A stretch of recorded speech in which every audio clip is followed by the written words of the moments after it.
मुझे कबीर दास के साथ साथ उनके लिखे गए दोहे बहुत पसंद हैं। उनमें से एक आपके सामने लेके आया हूं मैं।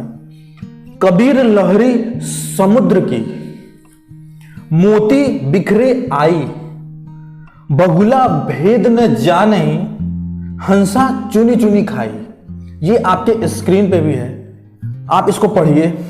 अब मैं इसका अर्थ बताता हूं, ठीक है। बहुत ही अच्छा ये कबीर दास का लिखा हुआ दोहा है। इसका अर्थ देखिए।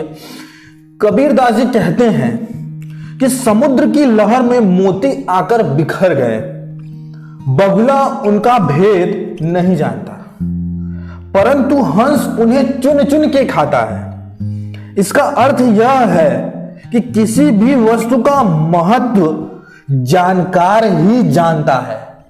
दोहा तो हम लोगों ने समझ लिया, पर हमारे व्यूअर्स को यह समझाइए कि इस दोहे में समुद्र की लहर क्या है, मोती क्या है, बगुला क्या है और हंस क्या है। इसको आप डिफाइन करिए जो हमारे रियल लाइफ से कनेक्ट करता हो। ये दोहा सीधे सीधे भक्ति से ऐड करेगा, आपकी स्पिरिचुअलिटी से, आपके अध्यात्म से ऐड करेगा। ये कहीं से भी आपको रिलेशनशिप से ऐड नहीं होगा। इस दोहे को मैं दो तरह से समझाऊंगा, दोनों एग्जाम्पल आप देखिएगा।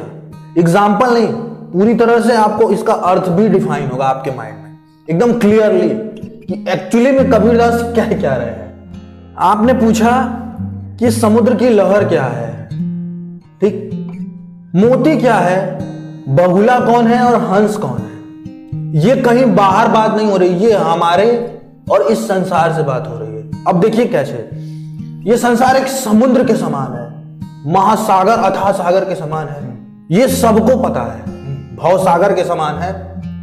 और हमारे जैसे इंसान जो हैं वो हंस या बगुला है, एक तरह ऐसे समझिए इसको, ठीक। और मोती क्या है, भक्ति, राम का नाम, प्रभु का नाम क्या है, मोती है। तो हंस की कैटेगरी किसमें आती है, उत्तम पक्षियों में, उत्तम जीव में आती है, लेकिन बगुले को वो कैटेगरी नहीं दी गई है। तो कहने का मतलब यह है कि इस संसार रूपी समुद्र में भक्ति रूपी मोती जो खा रहा है, जो चुग रहा है, वो हंस है, और जो नहीं चुग रहा है वो बगुला है। उसी पे कबीरदास कह रहे हैं, कबीर लहरी समुद्र की, मोती बिखरे आई, और बगुला भेद न जानहि, हंस चुनी चुनी खाई।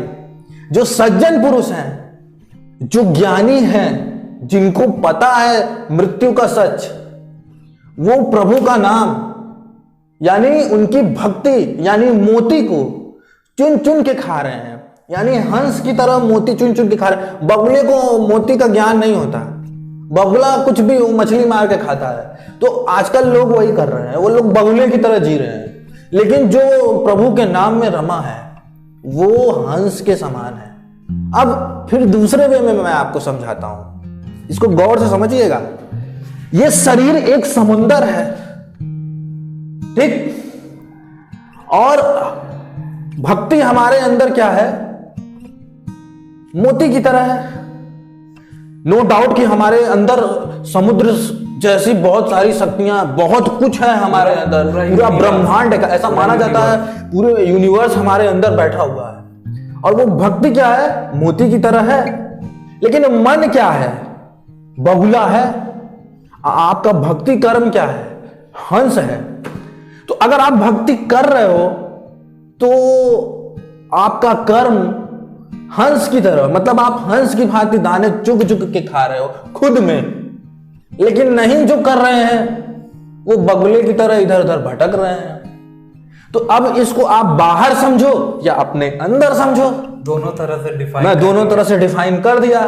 और जो नहीं कर रहा है भक्ति राम नाम की, उसकी मृत्यु के समय क्या होगी वो खुद जाने, क्योंकि राम नाम के बिना मुक्ति मिलना मुश्किल है। मैं मुक्ति की बात कर रहा हूं। सनातन धर्म के अनुसार वैकुंठ, जो मृत्यु के पश्चात इंसान का आत्मा, इंसान का स्पिरिट, इंसान का सोल जाके सीधा ईश्वर में समा जाता है, वो मुक्ति की बात कर रहा हूं मैं।